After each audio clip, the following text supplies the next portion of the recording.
It's the Coffee Hour, Thursday morning. I'm Andy Bates. I'm Sarah Gulseth. I'm making noise in studio. I do that just as much. Fidgeting.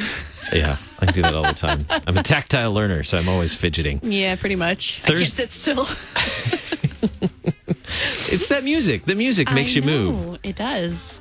We'll just blame it on that. Thursday morning, what coffee do you have this morning? Jamaican. Oh, Jamaican coffee. It's my favorite. This is a new for the program. I don't think you've mentioned Jamaican coffee on the program yet. No, I don't think so. It's a medium roast. It has a lot of flavor. Medium roast. Yeah. I have no idea what that means, but that sounds delicious. It's really good. Thanks to our friends at Concordia University, Wisconsin. Fantastic folks there, and thanks for supporting the Coffee Hour here on KFUO. Find them in the underwriter section at kfuo.org. Great guest in studio. We always have great guests. We do. Fun guests here in studio today. I get to tell stories, tell life stories here. Chaplain Steve Hokana, Assistant Director of Ministry to the Armed Forces for the Lutheran Church Missouri Synod. Can't wait to dig in. He's an interesting person. Can't wait to dig in and hear his story. Chaplain Hokana, good morning. Good morning. Good morning. It's great to be here this morning. I see you were finishing off your coffee. What kind of coffee did you have this morning? I drink a coffee made by a veteran organization called Black Rifle. Oh. And it's probably one of the best tasting coffees in the world. It's called Black Rifle. It's a veteran-owned, and a bunch of vets work there, and they crank out the best coffee you've ever had. Black Rifle. Both of us are writing notes. Yeah. Are there rifles by other colors? Oh, I don't know. Black Rifle could be the meaning of a particular regiment or organization within the United States Army. I don't know. Yeah. So Good it's stuff. Veteran owned, and what do you like? How would you describe this coffee? I'm learning more about coffee. I'm a random coffee drinker. I would call it robust.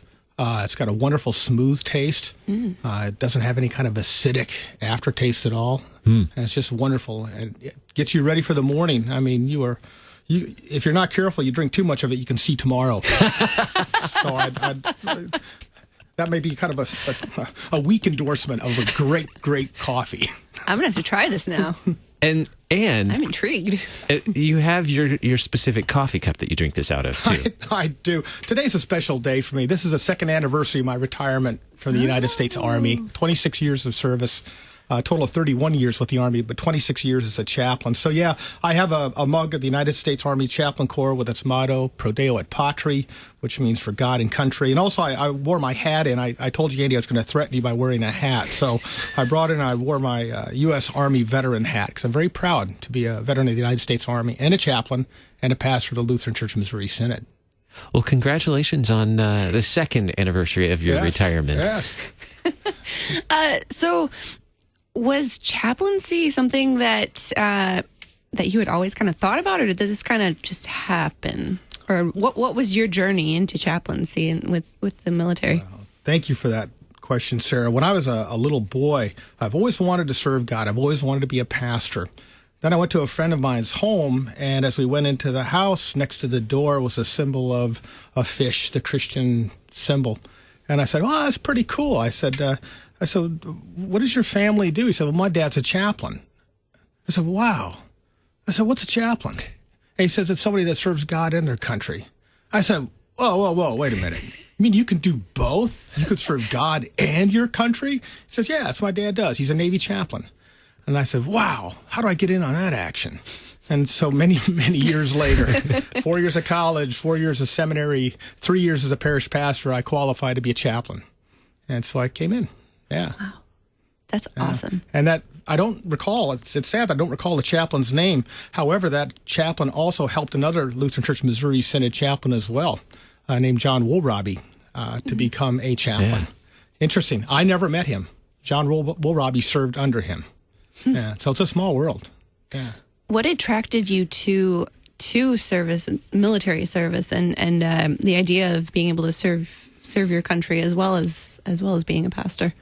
You know, Sarah, sometimes it just comes down to patriotism, the desire and love for a fantastic, wonderful country that we have. And that was really it. But at the same time, I always wanted to serve as a pastor, as a chaplain. So because of that, I saw just a wonderful marriage between the two. So it was always a driving desire, a passion, and it's something that I've always wanted to do ever since I was the youngest of age. Yeah. stories from your life as a chaplain in the Army. Yeah, one of the things about being a chaplain is you're placed in all kinds of situations. And I wanted to share with the listening audience, something that I'd written. But first I wanted to say to all my veterans out there, thank you for your service to our country. We are so blessed to have you. It is your service that allows us to sleep in our beds at night without worry of some evil force to come and take over our nation. So to you and also to your families who anxiously awaited our return, we give thanks to you. Yeah, I wanted to share a vignette from an experience I had in combat. This is when I was quite a young chaplain, and just kind of describe a little bit of what it was like, at least for me. Just one story, one short vignette. And so I described combat as visceral.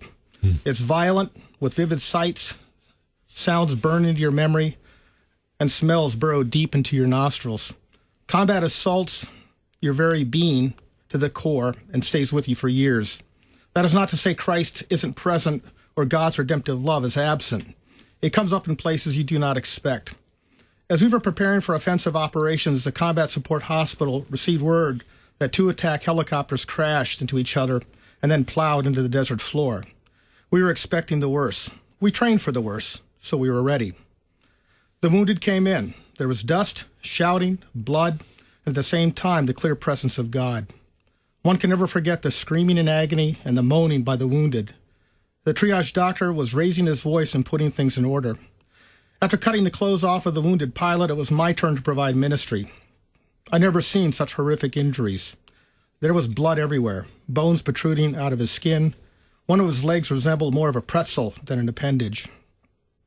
As the activity was swirling around us, I became focused on him. I went over and held his hand.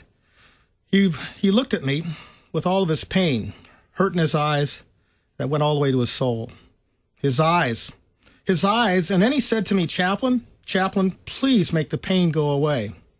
Almost immediately, I hear the head doc in the ER point to the pilot and say, he can't have any more medication. He needs to go to surgery as soon as we get his blood type. Chaplain, do what you can. So a God moment came over me. Faith took over rather than instinct. Training or triage, it didn't matter. Early that morning, I read Psalm 4. Answer you, O my righteous God, give me relief from my distress. So I cradled him as best I could, caressing his forehead with my hand like you would a little child. He was a big man. I got real close, so what I said was nothing more than a whisper above the shouting. Running, organization, mayhem, Combat Support Hospital. I said, I'm here, and I won't leave. May I share with you what comforts me? He was in such pain, shaking, bleeding, leg in such a mess. So I prayed, answer me, O my righteous God, give me relief from my distress, be merciful to me, and hear my prayer. Before I got to the second verse, his eyes closed, and he was in a deep, deep, blissful sleep. The surgeon who repaired his leg announced from now on, we're going to give 20 cc's of the Chaplain to all our patients in the ER. These men and women are heroes. The pilots, the techs, the doctors, everyone performed with the highest skill and saved the lives that day of 4 American soldiers. So that was just one little vignette. So part of the experience you have as a chaplain who serves in the United States Army. 20 cc's of the Chaplain in the ER. That's what they said, yeah.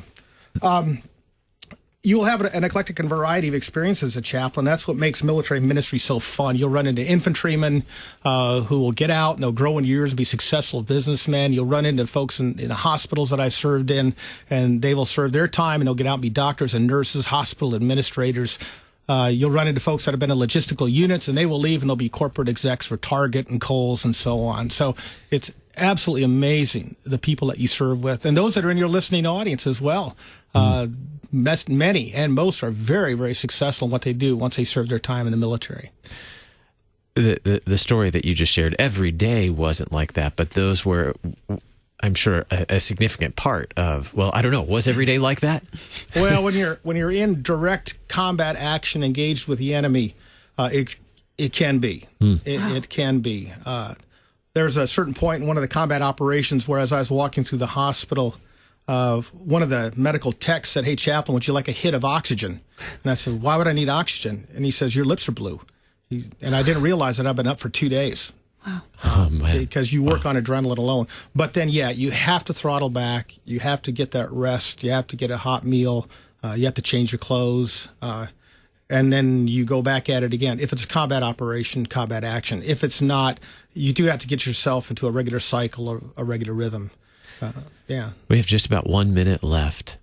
You mentioned earlier your path to becoming a chaplain, the education, the requirements. Can you just give us a quick summary, just like 30-second summary of that path to becoming a chaplain? What it takes if someone's interested in becoming a chaplain? Well, academically, 4 years of college, 4 years of seminary, and then 3 years as a parish pastor.